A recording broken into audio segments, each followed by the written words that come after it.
Welcome to the Cultivation Podcast. I'm your host, Tom Hamill, and we have an incredible topic, one that I totally nerd out on and geek out on today.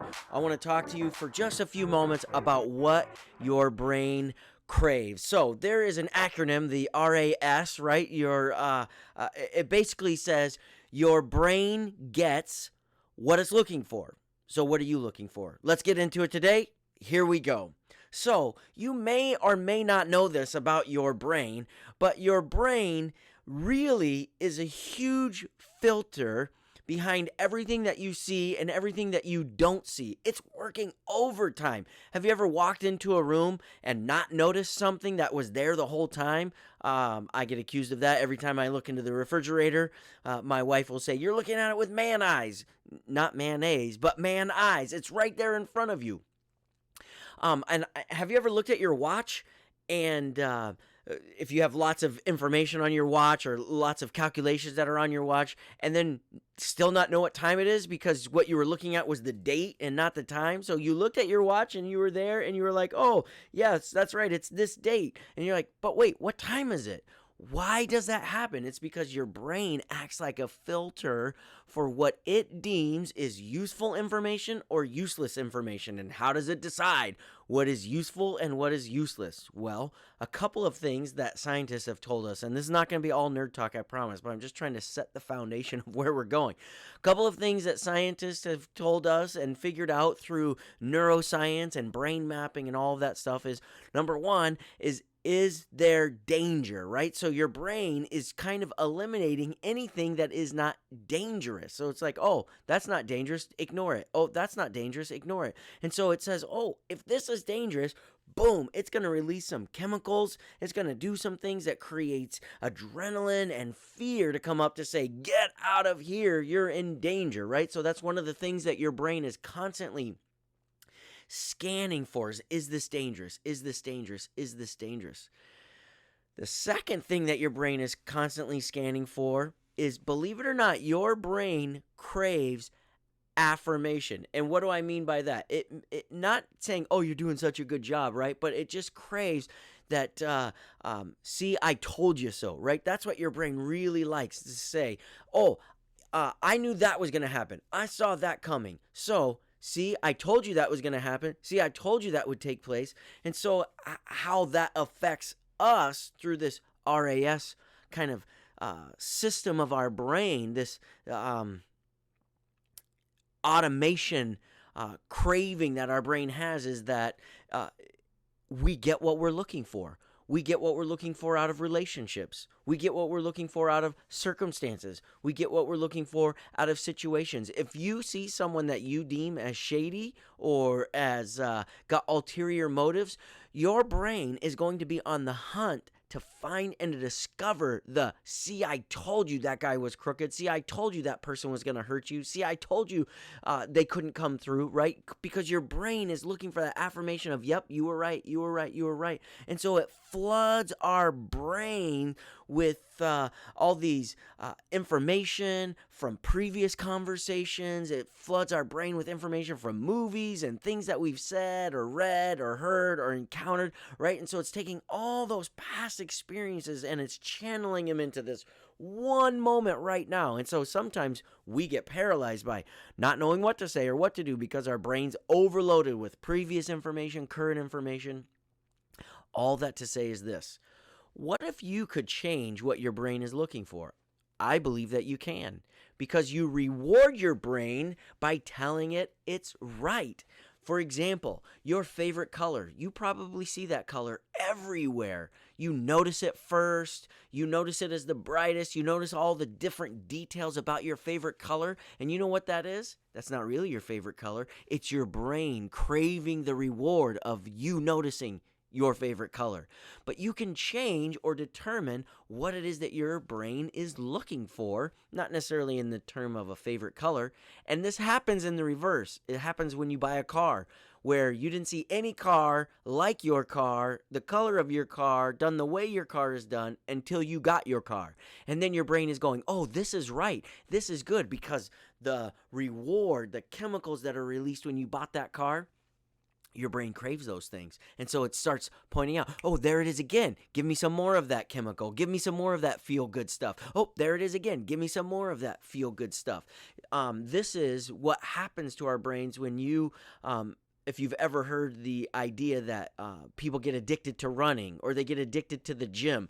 I don't know how well you can see me, or if you're listening in the car, you can't see me at all. But one, look at me and you go, there's a guy not addicted to the gym. It's totally strange. It's foreign to me, this idea that one could be addicted to running or addicted to going to the gym.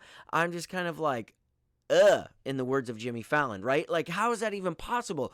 Really, what is happening is these chemicals are released every time. It's a little reward that the brain gives itself.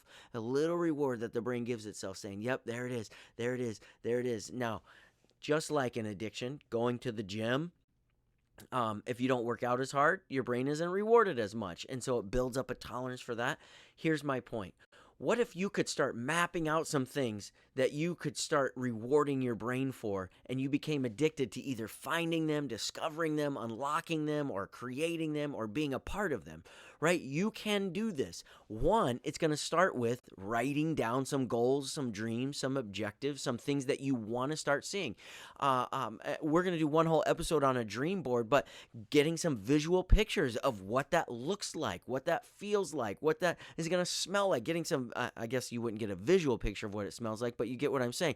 Get some tangible things that is going to start giving your brain associations with that physical breakthrough, that financial breakthrough, that relational breakthrough, right? Whatever it is that you're trying to grow in, that maybe it's that business deal, maybe it's that job opportunity, maybe it's establishing a habit or routine that you're trying to get in the rhythm of doing, and you just can't seem to get out of that funk. How can you trick your brain, or program your brain is a better way of saying it, to say, hey, when you do this, there's a reward for you.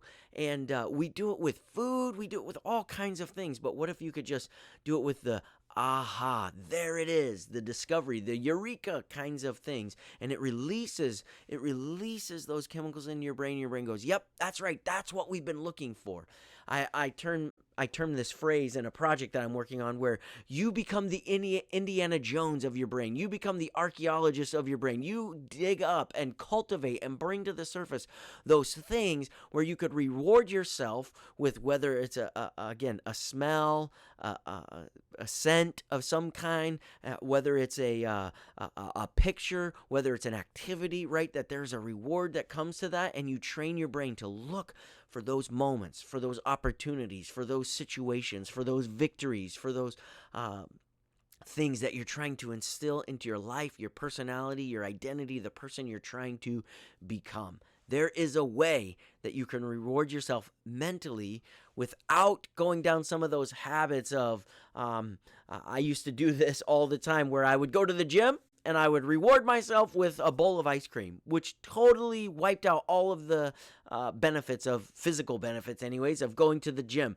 And so my brain became programmed, like literally became just a habit where you're just on autopilot all the time, going, oh, he went to the gym, now we're going to get some Thrifty's ice cream. He went to the gym, now he's going to get some Thrifty's ice cream, over and over and over again. And that my brain became autopilot. I had to start driving a different way home. Actually, I just quit going to the gym. That's what I did, if we're being honest about that. Anyways, bottom line is this: you get what you're looking for, because you don't stop looking for it until you get it. That's the way the brain works. So whether that is, again, a relationship, a breakthrough, an identity change or transformation, a physical change or transformation, a new you, a new person, a new dream, a new opportunity. I know we talk a lot about that, but here's the bottom line. Your brain is programmed to look for those things that it gets a chemical release or reward for, and you can celebrate those things. Your brain craves information. You can choose what information you're going to put into your brain. You can choose what pictures, what images that you're going to say, hey, this is the reward. This is what you're looking for. Go find this. Kind of like a hunting dog, a hound dog, where they put that scent in its nose and say, go find it. I used to a long time ago help a couple of friends who were canine police, and I would I would be the bad guy, and they would release their dog to go chase after me, and they would follow my scent, and those dogs, they would never stop until they found me, whether I was hiding under a desk in an abandoned building or hiding in a tree in the woods. We did all kinds of silly things to train these dogs. But the thing was, just like our brains, those canine dogs wouldn't quit till they found the source of that scent. The key is you got to put the scent in your brain and say, this is what you're looking for. This is the breakthrough you're looking for. This is the moment. This is the victory. This is the freedom. This is the identity that you're looking for. Don't quit until you get that.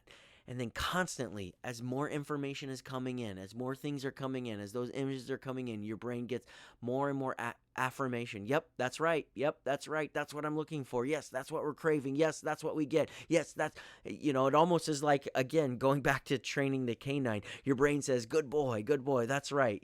And just like we would train those dogs when they would find me, again, out in the woods or in an abandoned building or wherever it was that we were training them that day.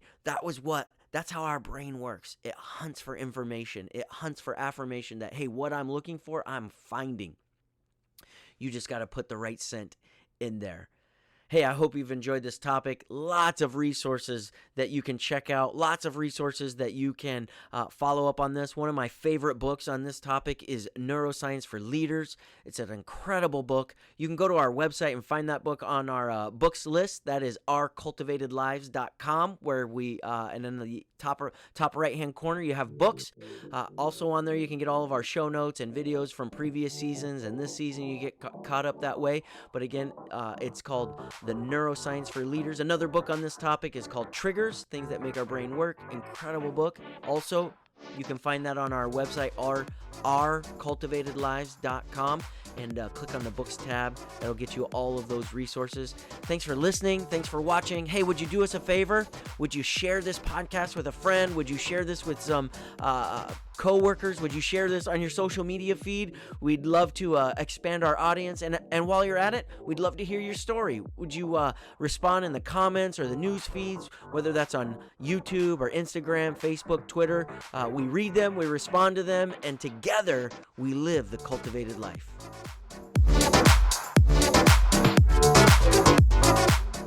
Thanks for checking us out today on the Cultivation Podcast. Be sure to hit the subscribe button so you don't miss any of the incredible content that's coming your way. Also, in the comment thread below, be sure to put your comments, your feedback, your story. We want to hear that. We want to hear from you. We read those. We respond to those. We journey together in this cultivated life.